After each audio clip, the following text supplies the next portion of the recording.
So last week we went over some of the ways how people could think they're going to be on track for retirement and they're actually not, and what that looks like and what it looks like to solve that. So today I want to go over something a little bit related, but some of the pitfalls that cause people to not make it to retirement. There's quite a few, and they're usually things that people don't really think of. Maybe their advisor's not talking to them about. And so let's get into that right now. So right off the bat, number one is, or I should say, are RMDs, required minimum distributions. So for anybody that has a traditional IRA, 403B, 457B, 401k, when you hit either age 73 or age 75 if you're born after 1960, the government forces you to start pulling money out of those accounts. Even if you don't need it, or even if you don't need as much as they're requiring you to pull out, they still make you take it out. Now, on the surface, all right, no big deal. I get more money sent to me. Why is that a problem? Well, it's not always a problem, but in a lot of cases it is because of this. Any money you pull out from a traditional retirement account is added to your ordinary income for that year. Well, if you also have pensions, you're also getting maybe Social Security, maybe you have a rental property, these things can all compound. I have a lot of clients come to me and say, hey, I was always told my whole life I was going to be in a lower tax bracket in retirement. Now come to retirement, I'm actually in a higher tax bracket. Why is that? And this is one of the factors. The RMDs can also result in you actually, as I just mentioned, jumping tax brackets so that you're paying a higher amount. And so there are ways to either prevent this or get ahead of this early. The issue becomes, I have clients who are 73, 74, they're already paying the RMDs, and they want to know, hey, what do I do? How can I, escape these? And I mean, the short answer is you could, but you're going to have a lot of tax pain in the near term. Where, the real, sad answer is the better spot for you to shore up that problem was when you were 62 or 63. Because the closer you get to 73, can it be solved? Yes, but it's going to result in a lot of pain in order to solve it. Whereas if you're, 65 or below, we'll call it, especially 63 and below, we could probably solve that without a lot of pain because we have so much time to kind of get ahead of that. So on that note, the second trap is lack of tax protection in the portfolio. So I'll see a lot of people come in, they'll maybe got, $700K or $1 million, but it's all in traditional retirement plans. So everything they have is going to be subject to an RMD at age 73, but it's also everything they have is taxable. So off that $1 million portfolio, if they want to go ahead and take that 4%, they want to go ahead and take that $40,000 a year. Well, that's $40,000 just directly getting added to their ordinary income for the year, on top of whatever else they have going on. And so what happens here, though, if, everybody talks as if taxes are never going to change. Oh, that's fine. The $40,000 gets added to my ordinary income. Well, what happens if, the top rate's 37 now? What happens if the top rate's 55?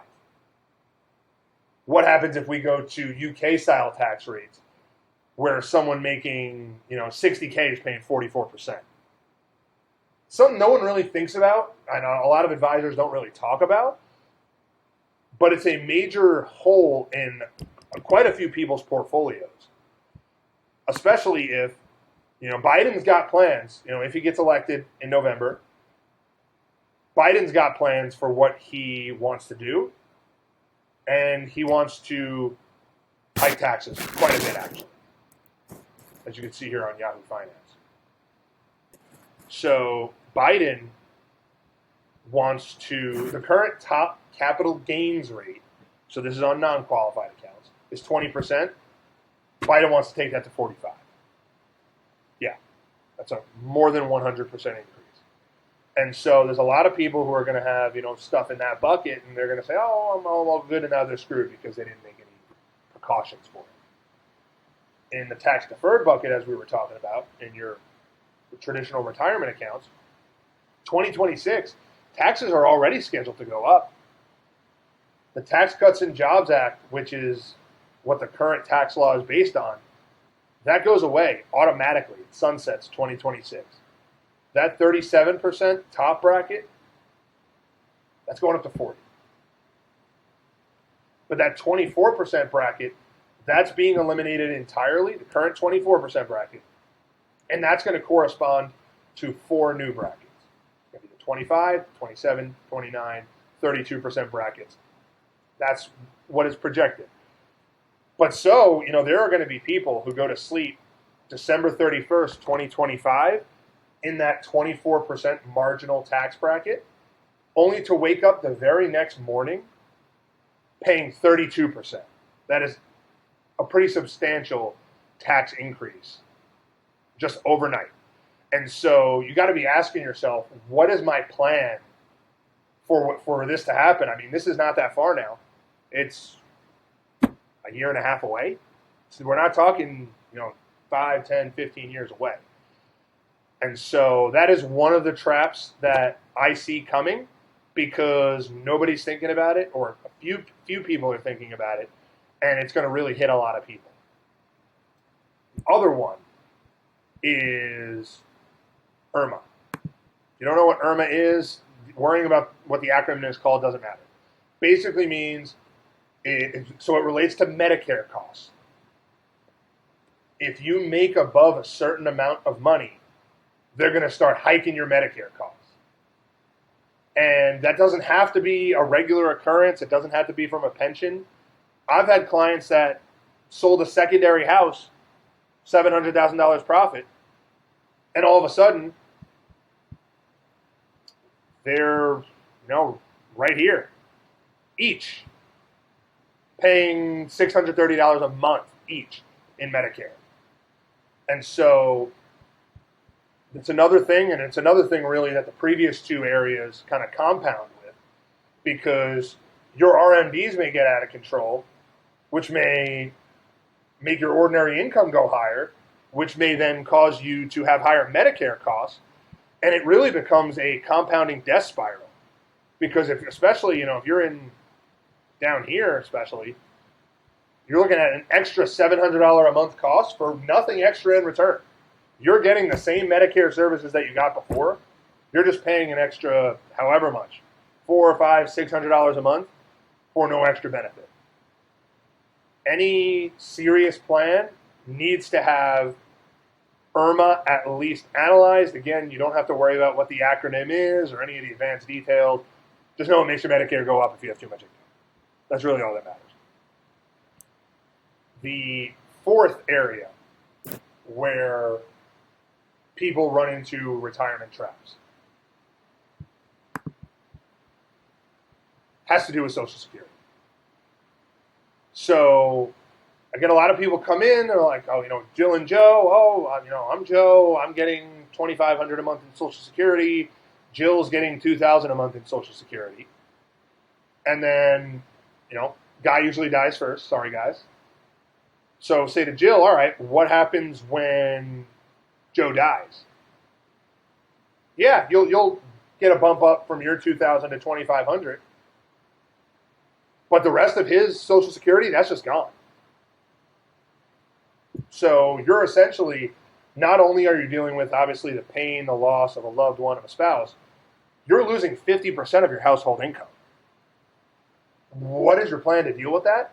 That is a major, major event. And again, it's something that routinely have people come in and no Social Security survivorship plan, no income plan for that. It's kind of just, we'll deal with it. And I've had other prospective clients on the phone who are on the back end of that, who didn't plan, who already had a spouse pass away, and they're crying on the phone, telling me, Tyler, I don't know what to do. We were getting $2,700 a month prior. Now I'm just getting the $1,400 a month that I'm entitled to, but I've lost a large amount of my income where expenses are remaining the same. And the tough thing is, in that scenario, not much you can do about it. Especially if the assets are depleted by that point.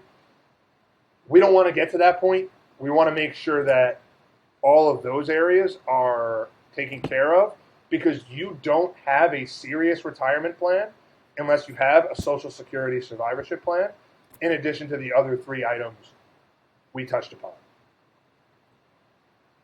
Really, the last area, the 5th trap that I routinely see people run into in retirement, is pretty simple. No market protection. So what that means is take a time like 2008, take a time like 2020. Obviously, 2020, the market came back. The market still went down quite a bit for a while. Let's say you're in retirement. You're pulling your 4% off your portfolio. That's where you're taking income from. Your portfolio's in 60-40 stocks and bonds. Well, that's in the market. We saw what bonds can do. Bonds are down on average over the last 4 or 5 years. But let's say that portfolio's in the market. You're drawing your 4% off $1 million, so you're drawing your $40,000 a year. All right, well, now let's say the market goes down 40%, just like it did in 2008. So now that $100,000 isn't $100,000 anymore. It's $600,000, and you're pulling income on it. You're not pulling 4%, which is a generally stable amount. You're pulling closer to 7% now. And the market's going down. So the market's down 40, and now you're pulling 7%. Your portfolio's down 47. Is that sustainable? How long is that going to take for you to make that back up? Can you even make that back up? Because remember, you're down 47. Let's say the next year the market goes up 20. All right, well, you're taking that 7% again, because you have to, because your portfolio is beaten down. You have to take a higher percentage of income. All right, market goes up 20, but you're taking 7 again, so you're only getting 13 of that. Market goes up 20 again. Well, let's say market goes up 10 again. All right, you're taking 5 of that. You're only getting 5. You're still down, on average, you're still down over 20% from those highs. All because you had no market protection and you didn't have a plan. And so these aren't, the only things we look at. These are just the things that routinely see people run into that totally derail their retirement plan. And you don't have a complete plan unless you have all 5 of these things taken care of and have these holes plugged. And so, as always, feel free to reach out. I have my link in the description. If you have any questions at all, I'd be happy to get on a complimentary phone call. Can't promise I'll take you on as a client, but we could see if, maybe there's a fit there. And who knows, maybe we'll be able to get a plan together for you. But, don't forget to like and subscribe. Leave any comments in the comment area.